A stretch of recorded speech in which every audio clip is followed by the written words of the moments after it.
तो बेटा आज हम अपना है ना chemical reaction equation chapter start कर रहे हैं, जो हमारा केमिस्ट्री का फर्स्ट चैप्टर। मैंने तुम्हारे को थोड़ा सा ओवरव्यू सा पहले कल दे दिया था, जिसमें तुम्हें थोड़ा बताया था कि क्या केमिकल रिएक्शन क्या होता है। केमिकल रिएक्शन भी होता है जब कोई केमिकल चेंजेस होता है ना, तो हम कह सकते हैं and chemical reaction takes place. ठीक है, अब इसको ना हम इस बुक में से पढ़ेंगे तो एक एक चीज हमारे को बहुत अच्छे से क्लियर हो जाएगी। अब देखो, सबसे पहले हमने पढ़ रहे हैं consider the following situation of daily life and think what happens when milk is left at room temperature during summer. जब हम दूध को गर्मियों में बाहर छोड़ देते हैं तो क्या हो जाता है? दूध खराब हो जाता है, दूध हमारा खट्टा हो जाता है। तो ये क्या है? ये केमिकल चेंज। ठीक है, अब इससे आगे बात देखो, एन आयरन तवा, पैन या nails is left expose to humid atmosphere. हमने बाहर रख दिया, काफी दिनों तक बाहर पड़ा हुआ है, तो उसका सरफेस पे एक ब्राउन सी लेयर जम जाती है, जिसे हम रस्ट बोलते हैं ना। रस्टिंग भी एक केमिकल रिएक्शन है, केमिकल चेंज है। ग्रेप्स गेट्स फर्मेंटेड ग्रेप्स जो हम वो खराब हो जाते हैं, थोड़ा ज्यादा वैसे हो जाएगा तो वे क्या हो गए? फ्रूट खराब हो जाते हैं। फर्मेंटेड मतलब खराब हो गए, है ना। तो ये सब क्या है? ये है chemical change. Food is cook, खाना पक रहा है, वो भी क्या है? Chemical change. Food gets digested in our body, हमारी बॉडी के अंदर जो फूड डाइजेस्ट हो जाता है वो भी केमिकल चेंज है। And we respire. Respire word तुमने पहले कभी सुना है? रेस्पायर वर्ड है ना, रेस्पिरेशन में तुम सुनोगे। हमारा जो बॉडी है ना, वो एनर्जी बनाता है ना, उस प्रोसेस को रेस्पिरेशन प्रोसेस बोलते हैं। जिस प्रोसेस से हमारी बॉडी एनर्जी बनाती है उस प्रोसेस को रेस्पिरेशन प्रोसेस बोलते हैं। हमारी बॉडी किससे एनर्जी बनाती है? जो हम खाना खाते हैं उससे हमारे को न्यूट्रिएंट्स मिलते हैं। मेजर है ग्लूकोज, और ग्लूकोज और जो हम इनहेल करते हैं गैस, उसमें से गैस होती है ऑक्सीजन। इन दोनों चीजों से हमारी बॉडी का हर सेल है ना एक प्रोसेस करता है, जिस प्रोसेस को बोलते हैं रेस्पिरेशन प्रोसेस, और उससे हमारी बॉडी बनाती है एनर्जी। इस पूरे प्रोसेस को रेस्पिरेशन बोलते हैं, जिसमें माइटोकॉन्ड्रिया का भी एक मेजर रोल होता है। इसीलिए पिछले साल हम जब सेल पढ़ते थे तो हम माइटोकॉन्ड्रिया को बोलते थे power house of the cell, बोलते थे ना।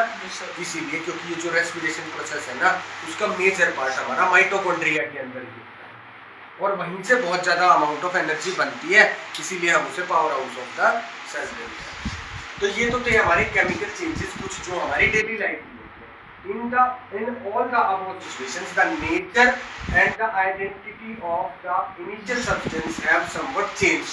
जो हमारे सब्सटेंस थे ना, वो बाद में क्या हो गए? थोड़ा चेंज हो गए, उनमें बहुत सारा चेंजेस हो गया एकदम से। पहले कुछ और थे वो, और उसके बाद कुछ अलग ही बन गए। जैसे आयरन है, अब वो उसके ऊपर रस्ट बन गया, जो कि आयरन की तरह दिख ही नहीं रहा है और आयरन की तरह बिहेव भी नहीं कर रहा है बिल्कुल भी, समझ गए ना। तो वो एक क्या हो गया? वहां पर केमिकल चेंज हो गया। अब we have already learnt about the physical and chemical change। हमने पहले भी पढ़ा है फिजिकल चेंज और केमिकल चेंज में of matter in our previous classes। Whenever a chemical changes occur, we can say that a chemical reaction takes place। देखो ये आ गया, जब कोई भी केमिकल चेंज होता है तो हम उसे बोलते हैं वहां पर कोई केमिकल रिएक्शन हुआ है।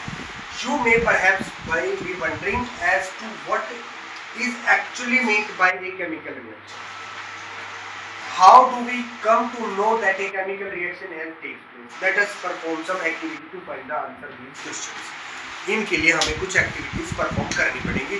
हर एक्टिविटी की जो केमिकल इक्वेशन है वो तुम्हारे को एक्टिविटी के साथ में ही लिख देनी है अपनी बुक में। ठीक है, क्योंकि जो बेटा एक्टिविटीज है ना, तुम्हारे ज्यादा क्वेश्चन जो है ना तुम्हारे बोर्ड में, या तुम्हारे जो क्वेश्चन आएंगे पहले तुम्हारे यूटी में वगैरह, वो सब है ना एक्टिविटीज से बहुत ज्यादा क्वेश्चन, क्योंकि ज्यादा प्रैक्टिकल नॉलेज से ही एग्जामिन कर सकता है एग्जामिनर के तुम्हारे को कितनी साइंस आती है, और प्रैक्टिकल नॉलेज को एक्टिविटीज से ही चेक करते हैं।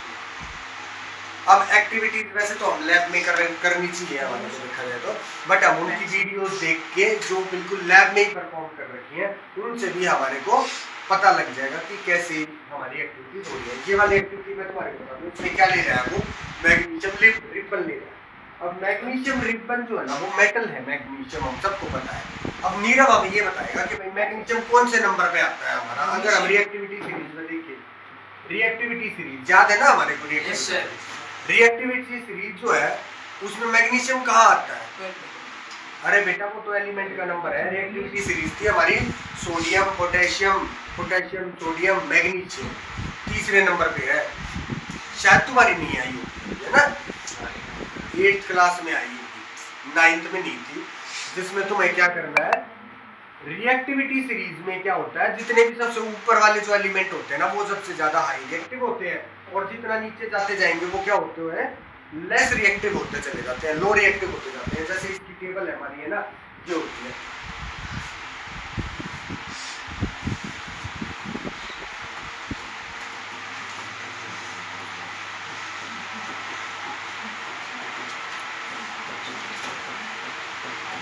देखो ये सबसे पहले potassium sodium magnesium aluminium zinc ferrous lead hydrogen. यहाँ पर मेटल नहीं है, ये हाइड्रोजन सिर्फ इसलिए है कि इससे कम रिएक्टिव है, वो उससे ज्यादा रिएक्टिव है। Copper, mercury, silver, gold, platinum. तो सबसे ज्यादा रिएक्टिव की कैटेगरी में हमारे ना, इसको नोट करने की जरूरत नहीं पड़ेगी बेटा। अभी ये वाली टेबल जो है ना मैं तुम्हारे को नोट करवाऊंगा, मेटल नॉन मेटल में आएगी, ठीक है ना, और इसी चैप्टर में भी आएगी, आगे वहां भी बताऊंगा। यहाँ ये सिर्फ ये बताने के लिए जरूरी है कि मैग्नीशियम अगर हम देखें ना तो मैग्नीशियम सबसे ऊपर वाले 4 में आता है, और सबसे ऊपर वाले 4 जो है ना हाई रिएक्टिव वाली कैटेगरी में आते हैं। मतलब ये मेटल कैसा है, ये एक हाई रिएक्टिव मेटल है, और हाई रिएक्टिव मेटल का क्या काम होता है, वो रिएक्ट बहुत जल्दी करते हैं। तो अगर वो हमारे ने छोड़ रखा है, ऐसे ही पड़ा हुआ है हमारा बहुत दिन से मैग्नीशियम रिपन, तो उसकी में वो पता है क्या करेगा, वो है ना एटमॉस्फेयर के अंदर जो ऑक्सीजन है ना उसके साथ में रिएक्ट करके और अपने ऊपर एक मैग्नीशियम ऑक्साइड की लेयर फॉर्म कर देगा। क्या फॉर्म कर देगा, मैग्नीशियम ऑक्साइड की लेयर। जैसे आयरन के ऊपर रस्ट हो जाता है, ऐसे ही मैग्नीशियम के ऊपर मैग्नीशियम ऑक्साइड की लेयर फॉर्म होती है। अब मैग्नीशियम ऑक्साइड की लेयर, वैसे तो देखो जब हम कोई भी चीज बर्न करते हैं ना तो हमारा सबसे मेजर जो गैस सीएम होती है वो क्या होती है, ऑक्सीजन। कोई भी चीज ऑक्सीजन के बिना बर्न नहीं होगी बर्न, ये बात हमें क्लियरली पता है। बट ऑक्साइड की जो लेयर होती है ना बेटा, वो हमेशा क्या करती है, बर्निंग को प्रिवेंट करती है, बर्निंग को रोकती है, रिएक्शन होने से ही रोक देती है। अगर मैग्नीशियम के ऊपर मैग्नीशियम ऑक्साइड की लेयर होगी तो वो क्या करेगी, वो उसे बर्न ही नहीं होने देगी। तो सबसे पहले जब हमें मैग्नीशियम रिबन को बर्न करना है कोई एक्टिविटी करने के लिए, तो सबसे पहला काम हमें क्या करना पड़ेगा, हमें लेना पड़ेगा एक सैंड पेपर। सैंड पेपर तुम्हें पता है, सुना होगा थोड़ा बहुत तुमने, रेगमार जिसको हम लोकल लैंग्वेज में बोल देते हैं, जो दीवारों के ऊपर भी मारते हैं पेंट करने से पहले, और आयरन ऑब्जेक्ट्स को अभी पेंट करने से पहले उसको साफ करते हैं रेगमार से, सैंड पेपर से। तो हम क्या करेंगे, सैंड पेपर से उसे रब करेंगे ना तो उसके ऊपर की मैग्नीशियम ऑक्साइड की लेयर क्या हो जाएगी, उतर जाएगी, ठीक है ना। फिर जब हम उसे बर्न करेंगे ना तो वो एकदम से बर्न होगी बहुत जल्दी, और अगर हम उसकी लेयर बिना हटाए उसे बर्न करेंगे ना तो बर्निंग में बहुत ज्यादा टाइम लगेगा। पहले तो वो बर्न ही नहीं होगा, हम उसे कैंडल फ्लेम के ऊपर लगाए रखेंगे या बर्नर के ऊपर, वो बर्न ही नहीं होगा, काफी देर में जाकर के उसके ऊपर बर्निंग होगी, ठीक है। तो जल्दी बर्निंग के लिए हम उसका क्या करेंगे, सैंड पेपर से उसे मैग्नीशियम ऑक्साइड की लेयर हटाएंगे। ये क्वेश्चन है तुम्हारी एनसीईआरटी का कि हम उसे सैंड पेपर से क्यों रब करते हैं, क्यों, तो हमारा आंसर ये होना चाहिए, for removing the layer of magnesium oxide on it, because magnesium layer of magnesium oxide prevent it for burning, जो से बर्निंग से रोक रही है, उस लेयर को हमारे को रिमूव करना है। इसके लिए हमने उसको क्या करा, सैंड पेपर से रब करा। क्वेश्चन एक्टिविटी से जो बनेंगे ना वो वाली बात कर रहे हो, ठीक है। अब है ना हम एक बार एक्टिविटीज पे आ जाते हैं, फिर उसके बाद है ना हम इस एक्टिविटी को पढ़ेंगे हमारी बुक में से, ठीक है।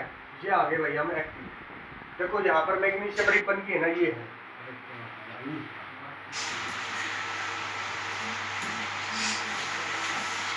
ये वाली एक्टिविटी मेरे को याद दिख रही है, ये रही हीटिंग ऑफ मैग्नीशियम, ठीक है।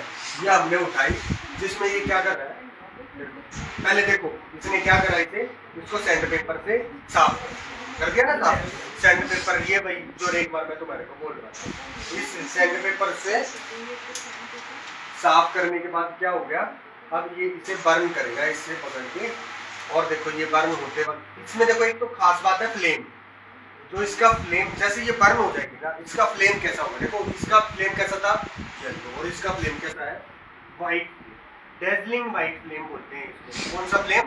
डेजलिंग, बहुत ही चमकीला सा व्हाइट फ्लेम। और जब इसको यहाँ देखेंगे ना तो इससे क्या बन जाएगा? व्हाइट पाउडर बन जाएगा। ये तो इसमें वाटर मिला देगा वैसे इसको, बट इसको वाटर नहीं मिलाएंगे तो ये चीज और भी एक्टिविटी करने लग गया इसमें। पर है ना, इसको मिलाने की है एक्टिविटी और बात की आ गई। पर इसमें क्या कर दिया इसने? मैग्नीशियम ऑक्साइड को पाउडर बना दिया, ठीक है ना। पाउडर बनाने के बाद ये एक व्हाइट पाउडर बनेगा।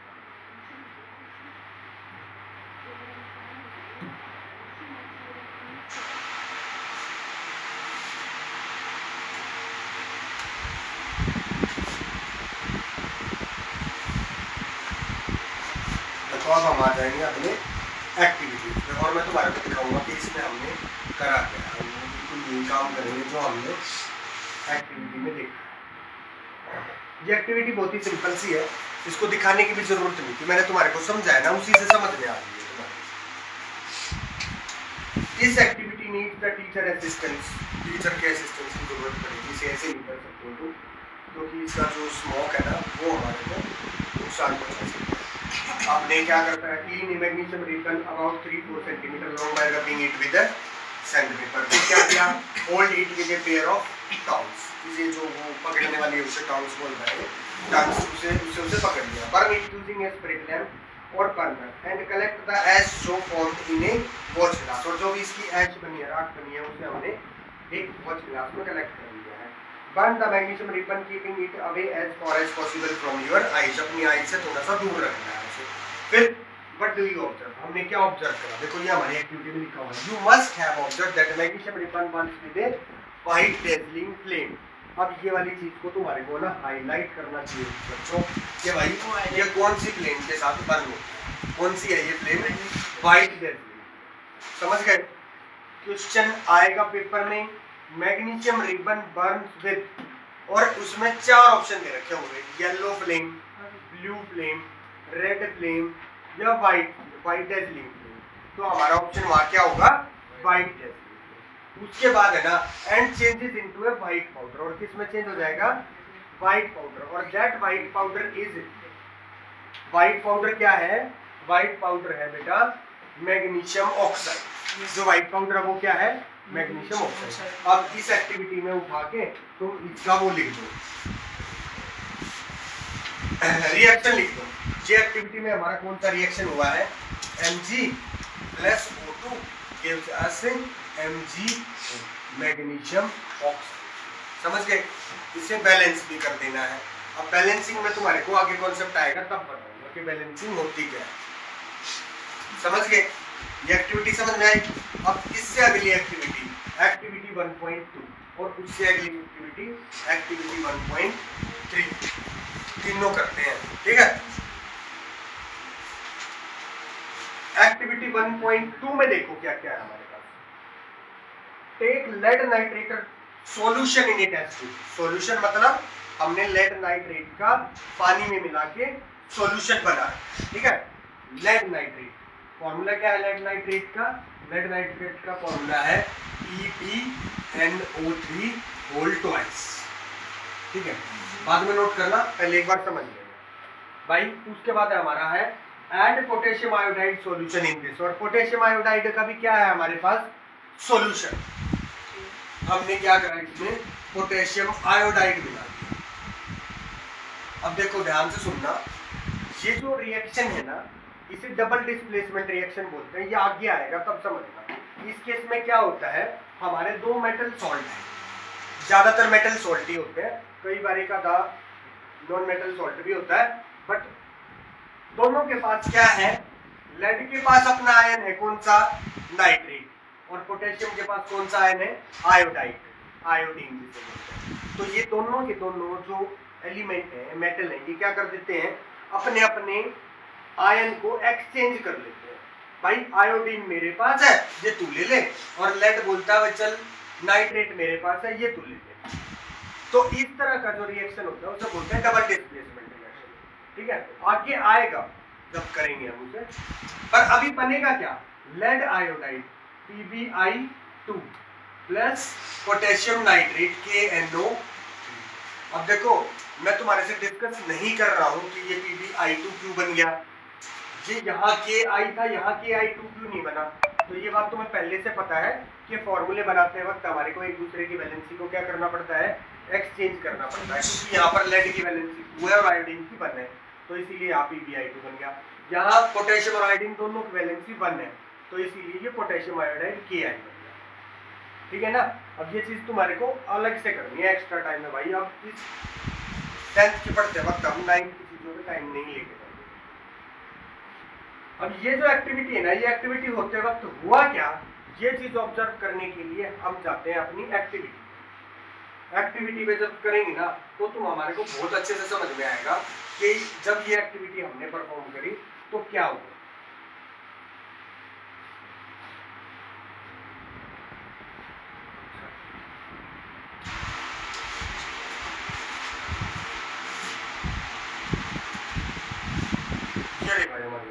What happens when lead nitrate reaction? ये देखो, ये हमारे पास लेड नाइट्रेट और ये क्या है, पोटेशियम आयोडाइड सॉल्यूशन। देखो हमने क्या करा, अच्छा पहले इसका सॉल्यूशन बनाया, पहले इसके पास ये बिल्कुल ड्राई कंडीशन में है, तो इनने क्या करा, लेड नाइट्रेट का थोड़ा पाउडर और वो पाउडर डाल दिया। अब इन दोनों में पानी मिला के ये क्या कर दिया, इसमें बिल्कुल एकदम पानी के जैसी बना दी। ठीक है ना? अब ये दोनों का सॉल्यूशन का तुम ध्यान दोगे ना, बहुत ही जल्दी परफॉर्म कर दिया है ना। अब देखो इसने क्या करा है, इसको ध्यान से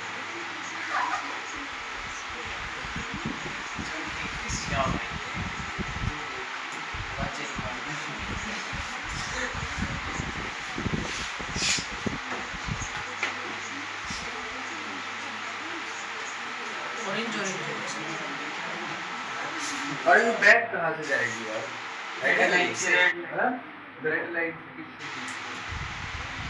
भाई ये इसमें लिए अपने दो, एक तो लेड नाइट्रेट और एक पोटेशियम। कई जगह 5 जगह पे हमारे पास ये सॉल्यूशन की फॉर्म में भी आते हैं, कई जगह पे ये हमारे ऐसे सॉलिड फॉर्म में आते हैं।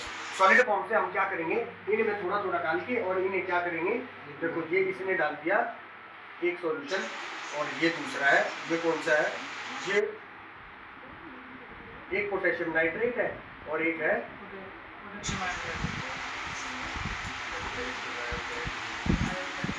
अब पता है क्या करा है इसे, देखो अब ये दोनों सॉल्यूशन है ना इसमें तैयार कर दिए, दोनों के दोनों ये अच्छी तरह से मिक्स नहीं हो रखा है। मिक्स होने के बाद ये भी कैसा दिखेगा, ऐसा ही दिखेगा, बिल्कुल वाटर के जैसा दिखेगा। दोनों के दोनों सॉल्यूशन कैसे दिखेंगे, बिल्कुल वाटर के जैसा। अब इन सॉल्यूशन को जैसे ये मिलाएगा ना तो इसमें ना एकदम से सडन चेंजेस देखने को मिलेंगे। पहली बात तो ये क्या है, दोनों के दोनों एक्वस सॉल्यूशन है, मतलब पानी में मिक्स होने वाले सॉल्यूशन, समझ गए। और जैसे ही ये इसे करेगा ना तो क्या होगा, देखो ये क्या हुआ, डालते ही येलो कलर का होगा। अब ये एक चीज और है, पता है क्या होगा, जब ये जो सॉल्यूशन बन गया ना ये कैसे कलर का हो गया, येलो कलर का हो गया। पहली बात तो ये है, और दूसरी बात ये है कि जब इसको ये अनडिस्टर्ब रख देंगे ना बहुत देर के लिए तो ये जो येलो चीज जो बन गई है ना इसके अंदर, ये सारी पता है क्या हो जाएगी, नीचे जाके डिपॉजिट हो जाएगी। जैसे सैंड नहीं जम जाता नीचे, भाई पानी में सैंड मिला देंगे तो सैंड क्या हो जाएगा, एक बार तो मिक्स हो जाएगा पर धीरे धीरे फिर क्या हो जाएगा, नीचे जाकर के डिपॉजिट हो जाएगा। सेम ऐसे ही यहाँ पर ये क्या होगा, ये येलो चीज जो बन गई है ना ये थोड़ी देर में नीचे जाके डिपॉजिट हो जाएगी। इसका मतलब ये कैसी चीज बन गई हमारी, इनसॉल्युबल सब्सटेंस बन गया। पहले हमारे पास दोनों क्या थे, सॉल्युबल थे, और अब सॉल्युबल से जो दो चीज बनी है ना उनमें से एक चीज क्या है, अनसॉल्युबल। अनसॉल्युबल मतलब पानी में मिक्स होने वाली चीज नहीं है, वो सॉलिड है, सीधी सी बात है, सॉल्युबल है, सॉलिड है, नीचे जाके डिपॉजिट हो गई तो सॉलिड ही है। तो वो जो चीज है ना वो क्या है, एक्टिविटी थोड़ी सी समझ में आई ना। ये एक्टिविटी तुम्हारे को स्कूल में लैब में भी जरूर करवाएंगे, तुम्हारे टीचर ज्यादातर स्कूल करवाएंगे, जिसमें तुम्हारे पास ये सॉल्यूशन से रखे होंगे और वो मिला के तुम्हें दिखाएंगे, देखो ये येलो कलर का सॉल्यूशन बन गया और वो येलो चीज थोड़ी देर में जाकर के नीचे डिपॉजिट हो जाए, समझ गए। अब देखो मैं तुम्हारे को वहां पर जाते हैं एक्टिविटी में,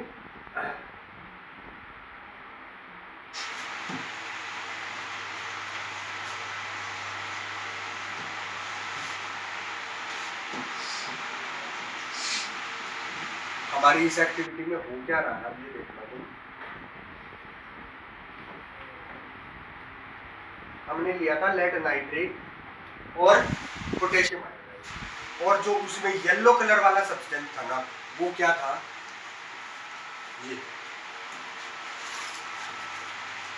ये वाली जो चीज है ना, ये क्या है, येलो। तो ये रिएक्शन जब हुआ, एक तो इसमें कलर चेंज हो गया, पहले कैसे थे दोनों चीजें कलरलेस थी, और कैसी बन गई, येलो कलर की। और दूसरी एक चीज ये हो गई, स्टेट भी चेंज हो गया, क्योंकि पहले दोनों चीज कैसी थी, एक्वेस सॉल्यूशन में थी, और जैसे ही रिएक्शन हुआ कैसी चीज बन गई, इनसॉल्युबल बन गई, मतलब सॉलिड चीज फॉर्म हो गई। पहले हमारे पास था लिक्विड में था सारी चीजें, और जैसे रिएक्शन हुआ तो हमारे पास एक सॉलिड चीज सेपरेट आउट हो गई, और जो सॉलिड चीज है ना, उसे बोलते हैं बेटा प्रेसिपिटेट। अब एक यहाँ पर वर्ड निकल के आएगा प्रेसिपिटेट, ठीक है। इस वर्ड को, इस वैकेब को अलग से लिख लेना, इस वर्ड को प्रेसिपिटेट बोलते हैं। प्रेसिपिटेट क्या होता है, प्रेसिपिटेट होता है when a insoluble substance is separate out from the reaction of two soluble substance। हमने पहले क्या लिखा, देखो समझने वाली बात है, रटने वाली बिल्कुल भी बात नहीं बेटा। पहले हमने दोनों चीज क्या ली थी, सॉल्युबल ली थी, ठीक है ना। और जैसे ही उनका रिएक्शन हुआ तो एक इनसॉल्युबल सब्सटेंस सेपरेट हो गया, अलग हो गया, अलग हो जाएगा, क्योंकि वो जैसे ही हम डिस्टर्ब करेंगे तो येलो वाला सब्सटेंस क्या हो जाएगा, नीचे जाकर के बैठ जाएगा। तो इस तरह का जो सब्सटेंस बनता है ना इनसॉल्युबल, उसको हम क्या बोलते हैं, प्रेसिपिटेट बोलते हैं। तो इस रिएक्शन में कैसे कलर का प्रेसिपिटेट बना है, येलो कलर का। तो इसको लिखेंगे येलो पीपीटी, येलो प्रेसिपिटेट। ये रिएक्शन बहुत ज्यादा काम का है बेटा, डबल डिस्प्लेसमेंट का एग्जांपल है, कलर चेंज का एग्जांपल है, और बहुत ज्यादा बार पेपर में रिपीट होता है। ये तुम्हारे स्कूलों में भी रिपीट होगा, ठीक है, और तुम्हारे बोर्ड एग्जाम्स में भी ये रिएक्शन से रिपीट हो सकता है, समझ गए। अब तीसरी एक्टिविटी है हमारे पास, जिंक ले लिया हमने, जिंक ग्रैन्युलर। टाइम कितना हो गया, टाइम हो गया सिर्फ 5। एक्टिविटी 1.3 कल ले लेंगे।